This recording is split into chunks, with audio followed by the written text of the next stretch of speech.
તો આજના સમયમાં જ્યારે રાસાયણિક ખેતીને કારણે જમીન અને સ્વાસ્થ્ય બંને બગડી રહ્યા છે, ત્યારે વલસાડ જિલ્લાના કોલક ગામના ઉત્સાહી ખેડૂત એવા અમિતભાઈ મકરાણીએ પ્રાકૃતિક ખેતી અપનાવીને સફળતાનું નવું સોપાન સર કર્યું છે।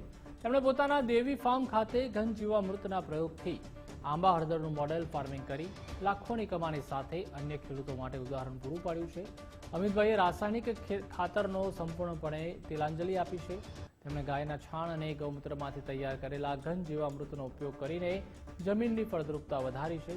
આ પદ્ધતિને કારણે ખેતીના ખર્ચમાં ધરખમ ઘટાડો થયો છે અને સામે ઉત્પાદનમાં મોટો ઉછાળો જોવા મળ્યો છે। સામાન્ય રીતે હળદરની ખેતી પરંપરાગત રીતે થતી હોય છે, પરંતુ અમિતભાઈએ આંબા હળદર પર વિશેષ ધ્યાન કેન્દ્રિત કર્યું।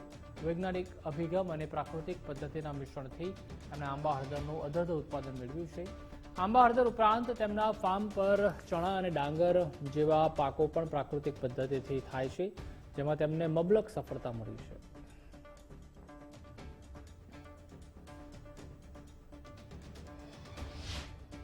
હું છેલ્લા લગભગ ભાસ્કર સાહેબના કોન્ટેક્ટમાં આવ્યા પછી 10-12 વર્ષથી પ્રાકૃતિક કૃષિ આમ તો કરું છું અને આત્મા પ્રોજેક્ટના સપોર્ટ મળ્યા પછી તે લગભગ 4-5 વર્ષથી એક્ટિવલી અમે લોકો આ પાક લેવાનું અને માર્કેટિંગ કરવાનું શરૂ કર્યું।